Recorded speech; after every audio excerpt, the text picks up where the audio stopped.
right, welcome everyone. I'm Kim Bohr, President and COO of Spark Effect and the host of Courage to Advance podcast. And I want you all to hear this. The AI skills gap is real. Only 27% of surveyed HR leaders feel their organizations are ready to advance their AI strategy over the next 1 to 3 years. What do they know that others don't? Today, I'm joined by I4CP CEO and co-founder Kevin Oakes and the new research his firm has conducted on workforce readiness in the era of AI. Just a little bit about Kevin before we jump right in. If you are an HR leader in a strategic role and you are not familiar with I4CP, you definitely need to check them out. We'll put links in the show notes. Their firm conducts more research in the field of HR than any other organization, highlighting next practices that organizations and HR leaders really should consider adopting. And Kevin is also the author of a really, really fabulous book that's also a bestseller on Amazon called Culture Renovation, 18 Leadership Actions to Build an Unshakable Company. So Kevin, welcome to Courage to Advance podcast. Thanks, Kim. Glad to be here. And thrilled to have you with the time we have, the partnership we have outside of this podcast, and just excited to have all of our listeners get to share in. So this is a really important and timely research that your firm is doing. And so what inspired I4CP to really conduct this research on AI workforce readiness at this time? Yeah, it's really part of an ongoing series of research we've been doing on AI for really the last 4 to 5 years, even before ChatGPT got us all, so familiar with, what AI and specifically Gen AI can do for organizations. And what we've been trying to track, Kim, is just how are companies preparing their workforce? How are they trying to leverage AI in the future, and how is HR involved in that? And so this latest study called Workforce Readiness in the Era of AI is just really looking at companies' progress towards making sure that they are ready to take advantage of AI. I think one important aspect of our research is that we're always delineating between high-performing organizations and low-performing organizations. We define high-performing organizations as those that have better revenue growth, profitability, market share than their competition. And we look specifically at the people practices in both of those, either ends of the spectrum there. And we often find big differences in how high-performing organizations are implementing their people practices or their people strategies versus those low performers. But what we really hone in on is the concept of next practices. And while we come up with a lot of best practices, we find that there are certain practices that are highly correlated to bottom line business impact or market performance, but not a lot of companies have yet put the practice into place. And so that's a cue for us that it might be a next practice. And so this particular study, we found a lot of those. We found that, that this is so new that not a lot of companies are, yet really grasping how to get the workforce ready for AI, but there's a lot of things that other companies can take away from those leaders in the marketplace. What was some of the parameters that you looked at in the study just to kind of set the stage? Well, we looked at a number of different things around how those high performers are treating AI. So, for example, we looked at, are you already operationalizing or scaling AI in your organization? Or are you just researching and experimenting with AI? Or maybe you are ignoring it or actively opposing AI. And it was really fascinating to us that those who were already operationalizing it, they were high-performing organizations. So some of the best organizations that are out there are some of the quickest to adopt AI. And the companies that are ignoring it, they were by far the low-performing organizations. And I think you're going to see even a bigger separation going forward unless, companies do start to adopt AI. So that was sort of an overall premise. And then we honed in on those companies that are operationalizing it, and what are they doing? How are they getting their workforce ready for AI? A lot of it revolves around training, but they're also just thinking about workforce planning and their future skills and what do we need and what are the skills gaps. So all of that went into this particular study, which is highlighted by a lot of case studies from different member organizations that we work with. So one of the things that just going on to what you were talking about from high performing organizations, your study found that 2.5 times are they're more likely to operationalize it compared to the low. So what do you feel like the sense is that those organizations are doing differently that are so much further ahead? Yeah, I kind of separate it into two camps. I think the initial way people usually look at AI is from an efficiency standpoint. How do we take some rote tasks, things that just take up a lot of time and are very repetitive? How can we automate that and have Gen AI handle some of that? So from an efficiency standpoint, we still got a long way to go. We're only in, inning one of a nine-inning game here. I think that's where a lot of companies are experimenting right now and trying Mhm. to, create more efficiencies across the organization. But the other side of it is effectiveness. How are we using Gen AI to make our services better, to create product features that people will want and improve our products externally? It's more of a customer facing or market facing attitude towards Gen AI. We still got a long ways to go there, but you see it in most software products today, particularly in HR.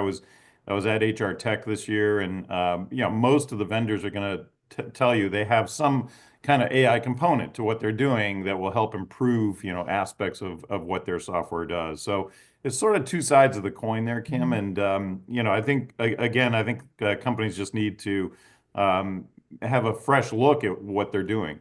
One of the things that we've discovered is there are a lot of very clever ways companies are using AI, particularly in HR today, that other companies could implement, but they just haven't thought of it, right? They just don't know Mhm. about it.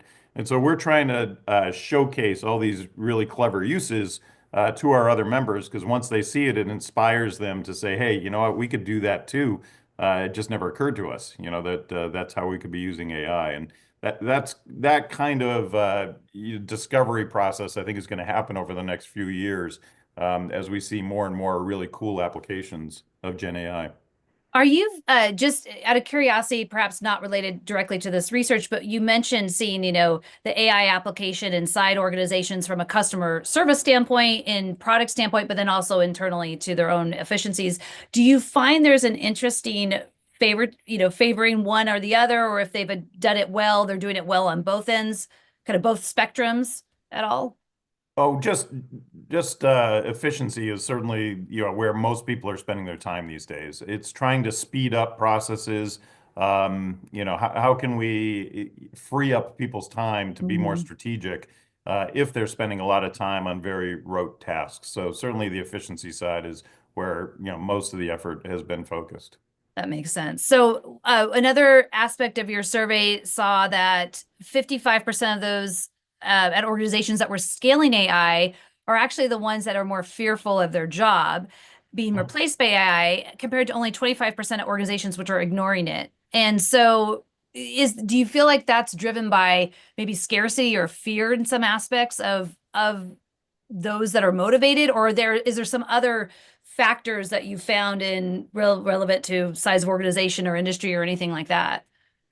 Yeah, let's back up a little bit. That the concept of is AI going to replace my job, has been a fear for a Mhm. while now, right? And we've been fearing that for years and years, just with automation and robots, et cetera. And the reality is that AI is replacing very few jobs these days. Over time, there's no question that, the workforce will shift, and there will be roles and responsibilities that AI is doing more of than what we're doing today. I think the smart companies are recognizing that we can redeploy talent in more strategic and effective ways if we can use AI to free up things that don't use a whole lot of brain power of that very valuable talent. We have a case study of IKEA is a good example of that, and I think just a very simple example where they applied AI to their customer service department, and a lot of companies have done this to help speed up finding answers to very common problems when customers call in. And so they were able to take a number of their customer service agents that would have normally done that job, and reapply them to a new burgeoning industry or offering that IKEA had, which is helping their customers with interior design. So it's a virtual interior design, and it's a paid for service that IKEA offers. And what better way to spark that business by taking people who already know our products and are very very knowledgeable about what we do, and have them help others with that interior design. So that's a case study that's out on our site and is a very simple one, but it's a good example of where you can redeploy talent. But I said let's back up because Yeah. I think first we have to think about training the employees on AI. And a lot of companies today still haven't done that. Mhm. If training has happened on AI, it's happened to a very small segment inside the organization. The majority of organizations haven't trained all of their employees, for example, on AI.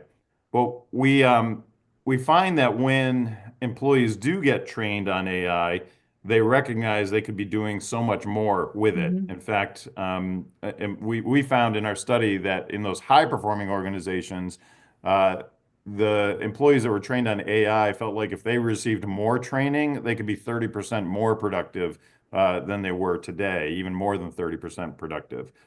So that was an interesting finding.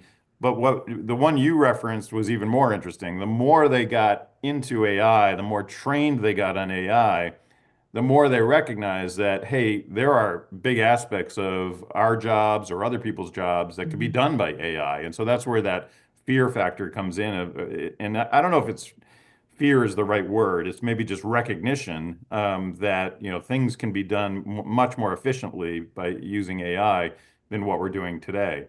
If you look over time, that's happened throughout history, right? Mhm. So Yeah. Henry Ford had a great quote a long time ago. He said, "If I asked my customers what they want, they would have said faster horses, right, as Mhm. opposed to automobiles." Yeah.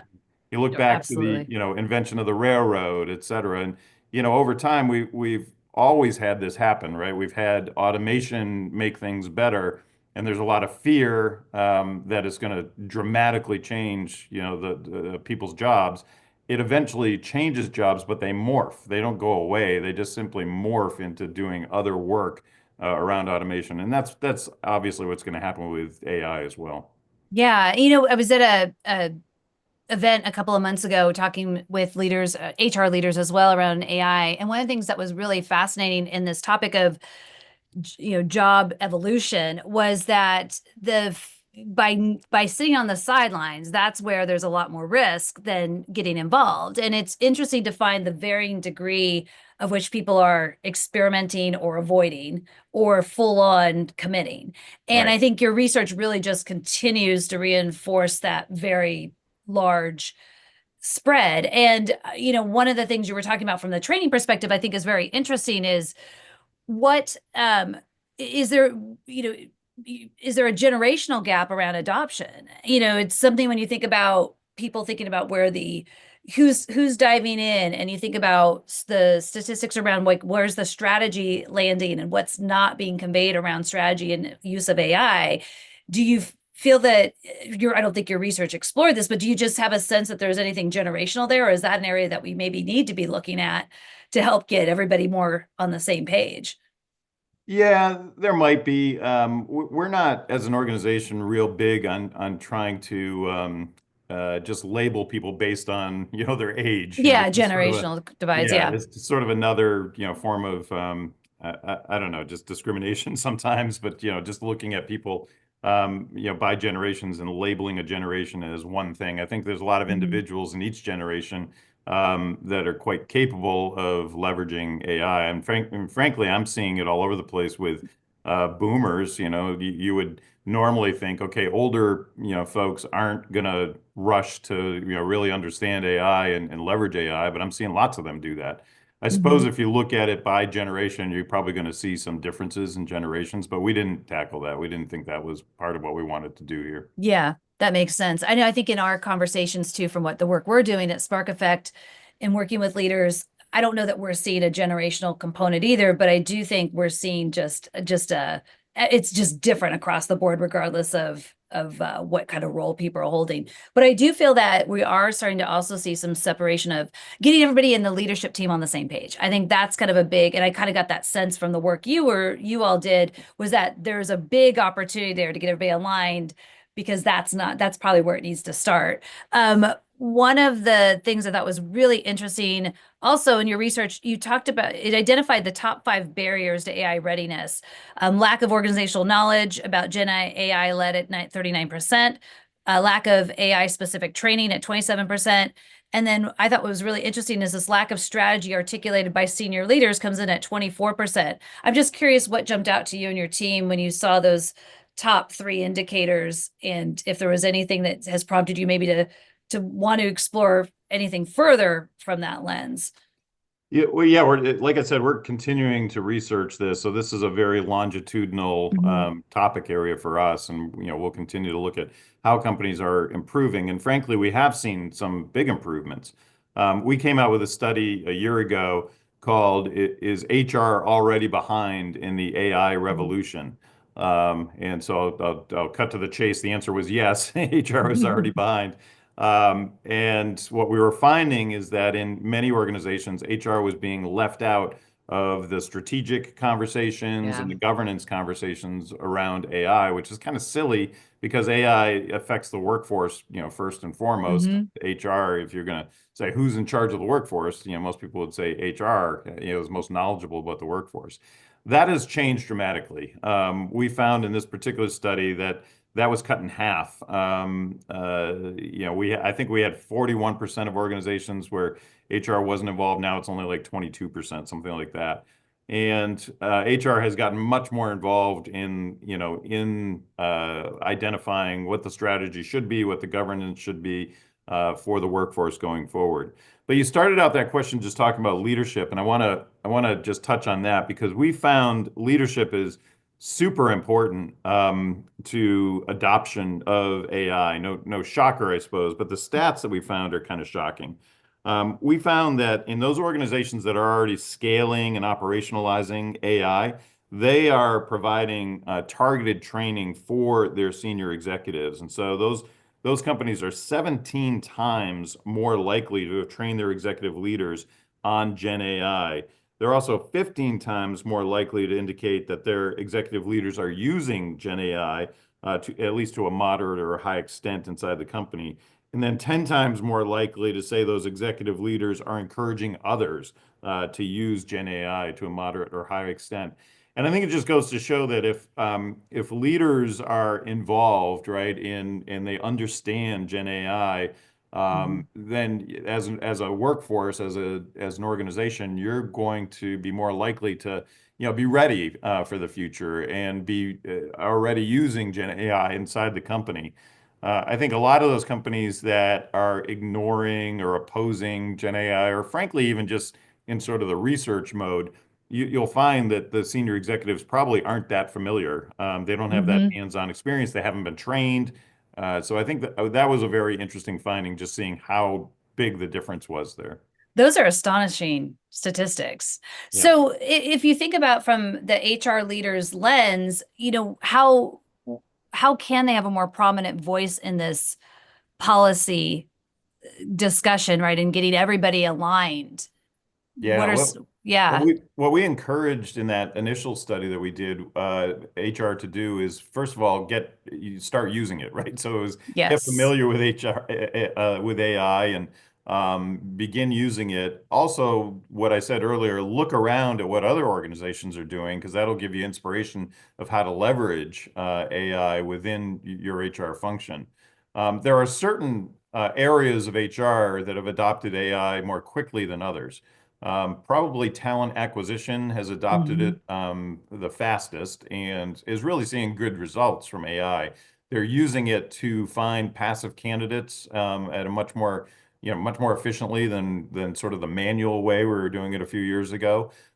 We have one case study where a company is using Gen AI to send emails out to passive candidates on an automated basis, seeing if they can get them interested in different positions in their company. And they were finding dramatic improvement in the response rate from the Gen AI emails versus the human written email, Wow. which we thought was really fascinating. And there's a whole bunch of other ways. TA is using it just to help the candidate experience, et cetera. But Hmm. TA has been a big user of it. I would say L&D is the other one. L&D is right up there with TA and in all the research we've done. And they're using AI to provide personalized development paths for Hmm. individuals. They're from an instructional design perspective, they're using AI to much more quickly create courseware and design, design those courses. So L&D is one that's also really embraced AI for sure. That's great to hear. And I think it's so important for more of that to be coming forward because we talk about HR, trying to keep that seat at the table and but yet being expected to solve all of the organization's problems. It seems like it in many times. And so this is a big one of how do they continue to coordinate when you think about all the different stakeholder interest around the security lens and the IT lens and the actual application internally. And I think it's a huge opportunity. Has there been any interest in the research you all have done of some of the different studies of looking at AI and this skill-based world that's starting to evolve in so many organizations, or is that not something that has kind of crossed paths yet?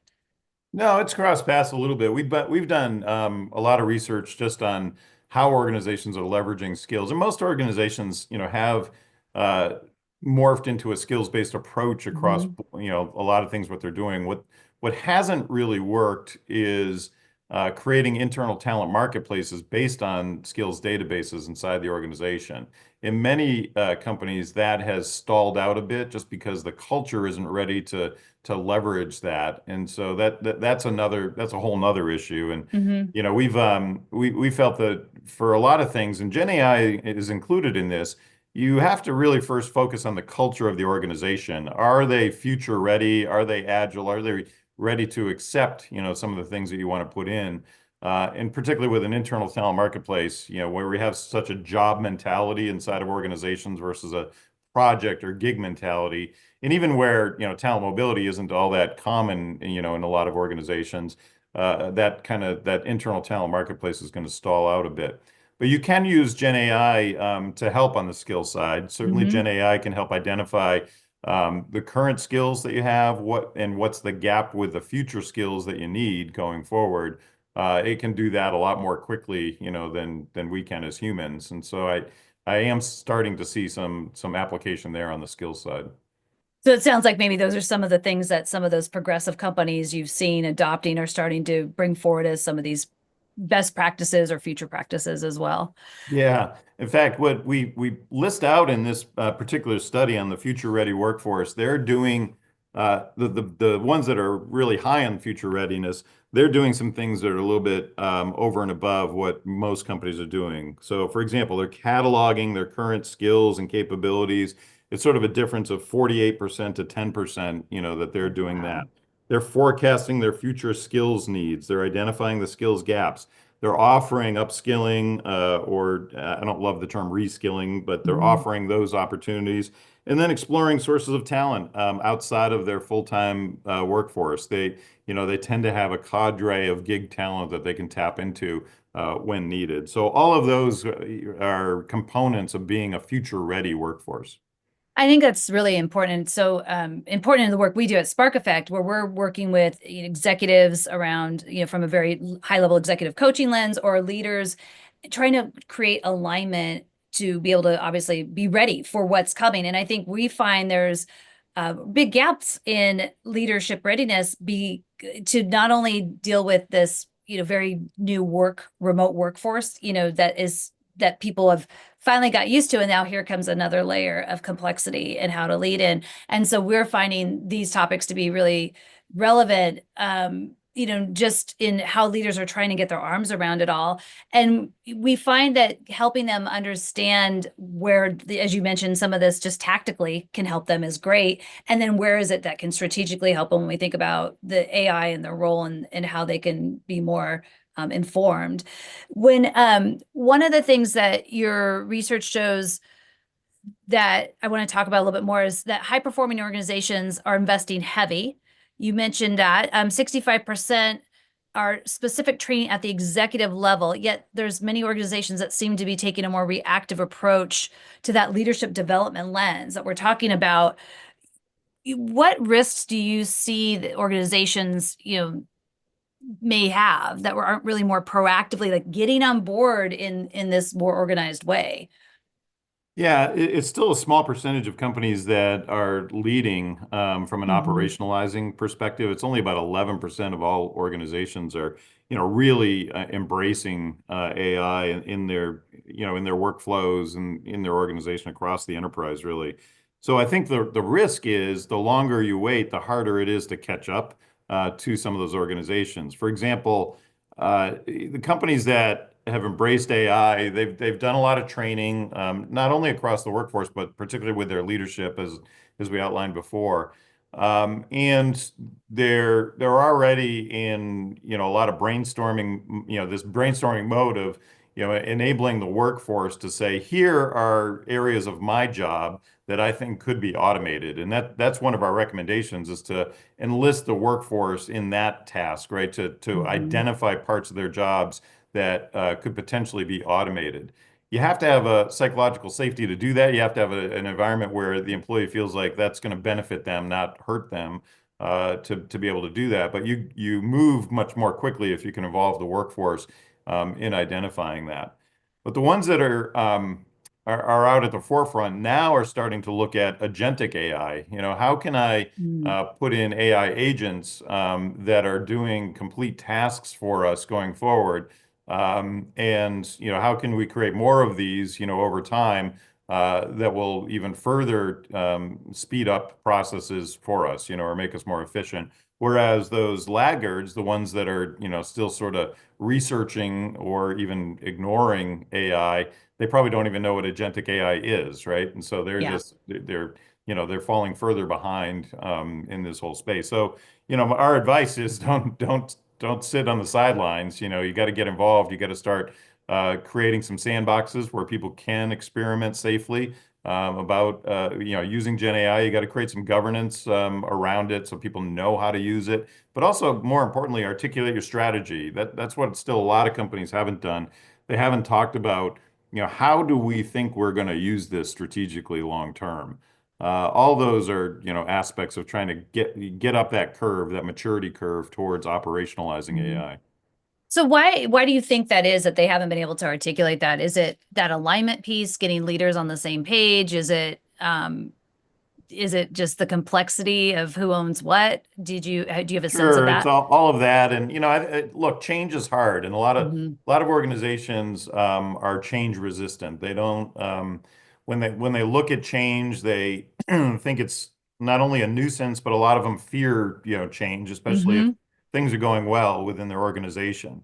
And history has shown time and time again, our research shows this over and over again.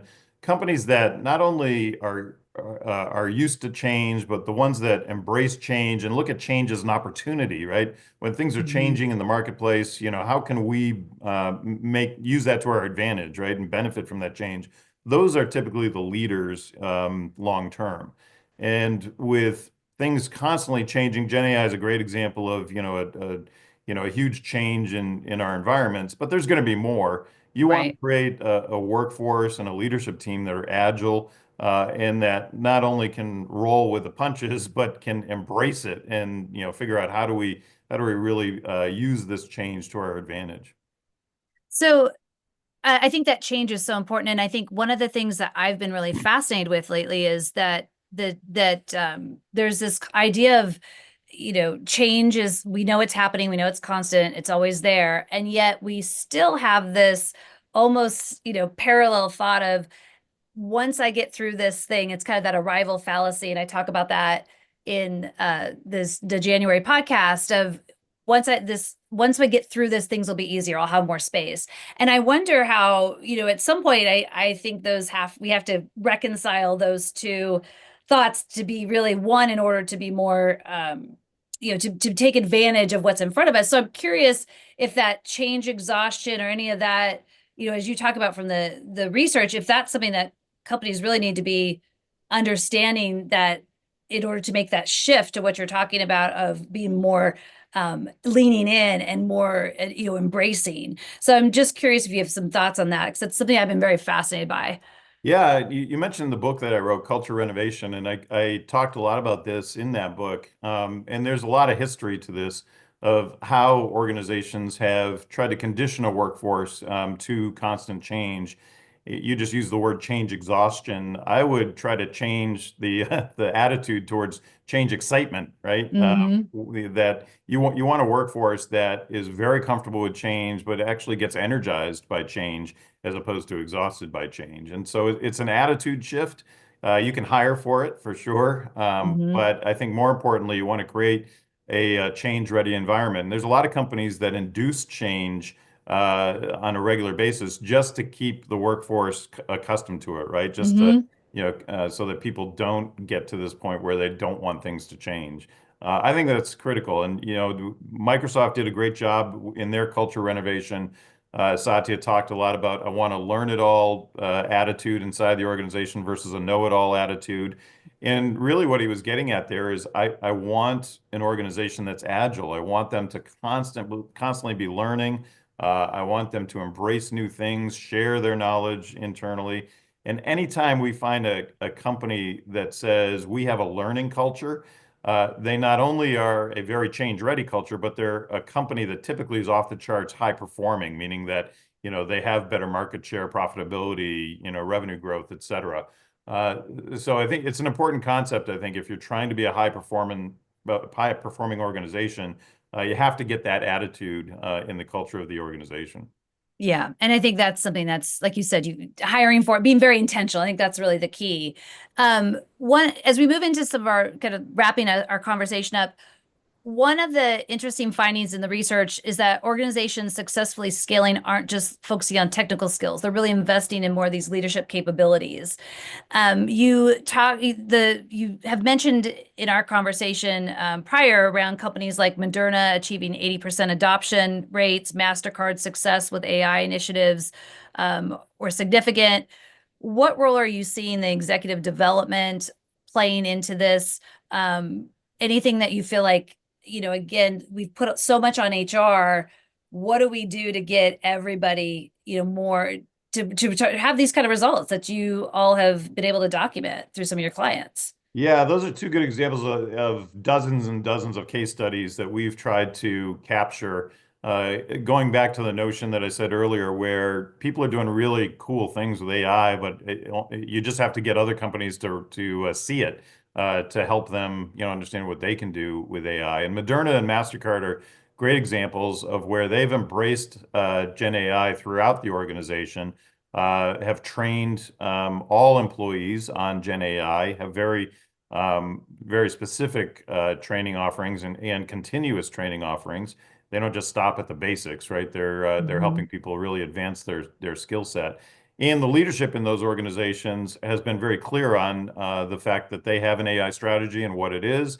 And the leaders are using AI like I talked about before. Mhm. In fact, if you go out to Moderna's site, they have a great video that showcases how they're using this across the organization and really trying to advance, some of the solutions that they've been providing to society and trying to do that in a much more rapid way. So good, just two good examples, but there's many others out there. Depending on what industry you're in or size of company even, you can really learn a lot from some of those companies. So as we wrap up the conversation and we think about, what your research has shown, what are maybe the top three takeaways or so that you feel like listeners should really be hearing and what's going on and what, able to start to think about what actions they should take? Yeah, we have some recommendations in the study we're coming out with. So, one of them is what I said earlier, engage your workforce in identifying where parts of their job can Hmm. be automated and used or leveraged with Hmm. AI. I think that's a big one. The agentic AI that I talked about. So, if you're not familiar with that, get familiar with it because that's going to be a good big part of AI going forward.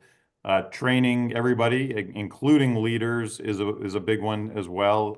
It's sort of a simple one, but just so many organizations haven't really embraced that. And then creating a future-ready workforce. It's not just about AI readiness. It's about being future-ready as a workforce and addressing some of those change issues that I talked about. Those are some of the, broad recommendations that we have, and then we have more specific recommendations underneath each one of those. One example, because I know you have a love for leadership, we find that some of those leading companies are having leaders teach, and Mm. leaders as teachers has been a concept that's been around for quite some time. Jack Welch actually popularized it decades ago. But while most companies don't do this, they don't have their leaders teach. The ones that do tend to be those learning cultures that we talked about, and there's a lot of benefits when you have leaders teaching others. You never learn something as best as possible unless you're forced to teach it. But there's also a lot of I just think interaction with the workforce and leadership that happens when leaders are actively teaching. So that's one small recommendation underneath the, hey, let's train everybody recommendation. That's a fantastic recommendation as well, that we need more people modeling what we want others to be able to embrace and do. As we wrap up, any final thoughts or points you want to make sure the listeners get to If you take feel away? like you're behind, don't worry, you're in good company because most Mhm. most are. Yeah, So we're really early in this process, and you can catch up. There's no question about it. You can catch up very quickly in this AI game, but don't wait because the longer yeah. you wait, the harder and harder it's going to be to catch up. And so I would just encourage listeners to do what they can to try to get the workforce up to speed on AI and just be ready for this future that obviously is Gen AI is going to play a big part in. Absolutely. It's not slowing down, it's not going away. And so we better just find a piece with it and dive in. That's right. So thank you so much, Kevin. I so appreciate your time and this knowledge and information. For our listeners, we'll have free resources that you can download, take advantage of. We'll have links to what you've talked about, Kevin, so people get familiarized with this report and some of the recommendations that you've suggested.